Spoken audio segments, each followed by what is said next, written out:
उद्घाटनाच्या निमित्ताने आपण सगळेजण इथं जमलो। या कार्यक्रमाचे अध्यक्ष गडाख पाटील, सगळे ज्येष्ठ नेते, बऱ्याच संघटनांचे अध्यक्ष असतील, खास करून नुकत्याच झालेल्या मुळा सहकारी साखर कारखान्याचे नवोजित निर्वाचित असे सगळे संचालक, सोसायट्यांचे चेअरमन, खरेदी विक्री संघाचे सभापती असतील, या सर्वांचं या कार्यक्रमाच्या निमित्ताने मी स्वागत करतो। ई बाईक हा विषय सध्या भारतातच नाही जगामध्ये सध्या सगळ्यात जास्त प्रचलित होतोय। ही काळाची गरज आहे। आता सांगितल्याप्रमाणे ग्लोबल वॉर्मिंग हा जगाच्या पुढे असलेला सर्वात भीषण असा प्रश्न निर्माण झालेला आहे आणि त्याला तोंड देण्यासाठी म्हणून ई बाईकच्या माध्यमातून, ई गाड्यांच्या माध्यमातून उद्योजकांनी एक पाऊल पुढे टाकलेलं आहे।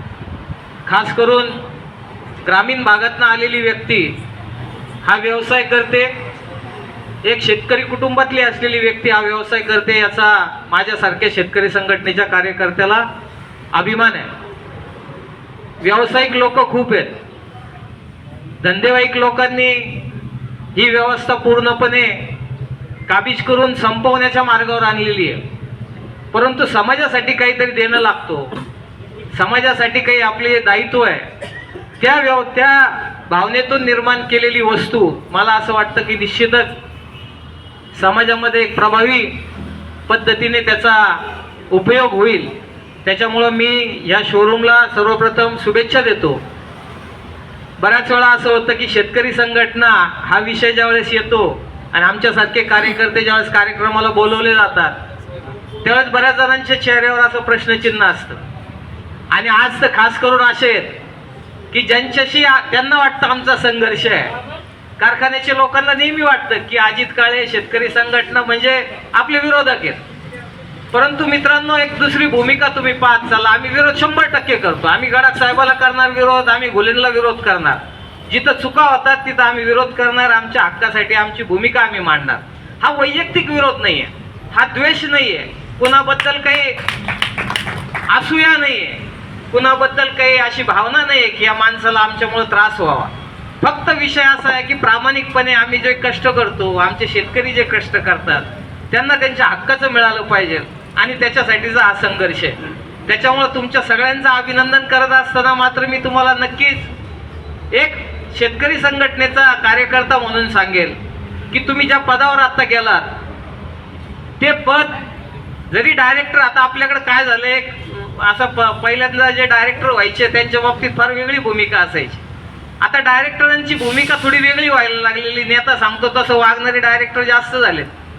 प्रॉब्लेम असा आहे की जी दायित्व तुमच्यावर दिलेलं आहे समाजाने, कारण की तुम्ही तर आता जरी बिनविरोध निवडून आलेला असला तरी त्याची भूमिका सुद्धा आमची महत्वाची आहे, कारण आम्ही आडवा आलो असतो तर झाली नसती, निवडणूक तर झालीच असती, परंतु आमची भूमिका आहे जी सिस्टीम सरळ चाललेली ती सरळ चालली पाहिजे। गडाख साहेबांचं कामाच्या बाबतीत आम्ही आजपर्यंत पुढं अशा पद्धतीने बोललेलो नाही, परंतु आमची भूमिका आहे की तुम्हाला परमेश्वर कृपेने अशी एक संधी मिळालेली आहे की त्या संधीचं तुम्ही सोनं करायला पाहिजे। मला वाटतं याच्यामध्ये गडाख साहेब सुद्धा आडवं येणार नाहीत, कारण की हा जो काही तुमचा लेखाजोखा आहे कृपया तुम्हाला विनंती करतो, कारण की आता आम्ही प्रत्येक ठिकाणी संघटनेच्या माध्यमातून कारखान्यावर जातोय, आमची भूमिका आम्ही मांडण्याचा प्रयत्न करतो। मग जनरल बॉडी असू द्यात किंवा MD कडे जाऊन आमची भूमिका मांडायचं आमचं काम आहे।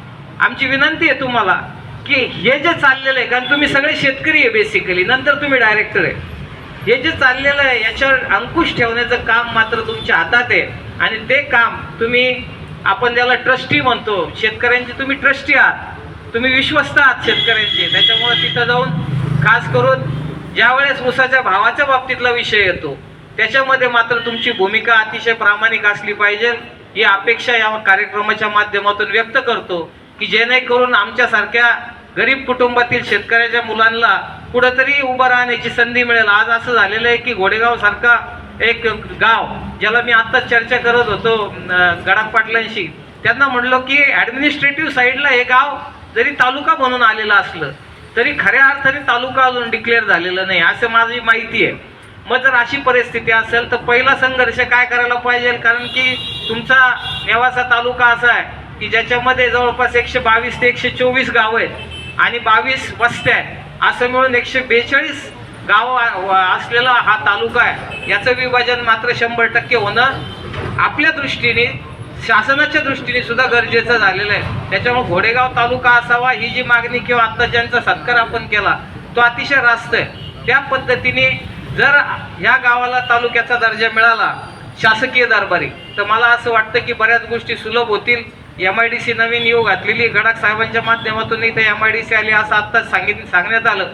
मला असं वाटतं की त्याचा खास करून गोरगरीब शेतकऱ्यांना उपयोग होईल. परंतु गडाख साहेब ज्या ठिकाणी आहेत मी तुमच्या माध्यमातून त्यांना विनंती करतो की MIDC आणून जे साध्य व्हायचं आहे त्याच्यापेक्षा जास्त जर तुम्ही या भागामध्ये फूड इंडस्ट्री आणली, जी गोरगरीब आपल्या समाजातली मुलं आहेत शेतकरी कुटुंबातली, त्यांना जर संधी उपलब्ध करून दिली तर मला वाटतं की खऱ्या अर्थाने या तालुक्याचा कायापालट होण्यास मदत होईल. आणि त्याच्यामुळं आपल्या माध्यमातून या शोरूमला मी शुभेच्छा व्यक्त करतो. माझ्यातर्फे, शेतकरी संघटनेच्या तर्फे, महाराष्ट्राच्या तर्फे आणि आदरणीय रघुनाथदादा पाटलांच्या तर्फे या शोरूमला शुभेच्छा देऊन जास्तीत जास्त शेतकऱ्यांच्या मुलांनी आणि शेतकऱ्यांनी या गाडीचा उपयोग करावा.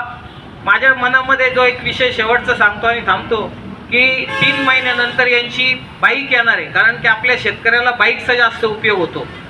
आपल्या छोट्या गाड्या ज्या आहेत त्या ग्रामीण भागामध्ये चालत असताना त्रास होतो, परंतु जर बाईक आली तर मला असं वाटतं की दूध घालणारे शेतकरी जे आहेत, बाकीचे रोजच्या कामानिमित्ताने येणारे जे गावामध्ये लोक आहेत साहेब, तर त्यांना त्याचा फार उपयोग होईल. त्याच्यामुळे ती बाईक लवकरात लवकर तुम्ही आणावी अशी अपेक्षा व्यक्त करतो आणि थांबतो. जय जवान जय किसान. धन्यवाद.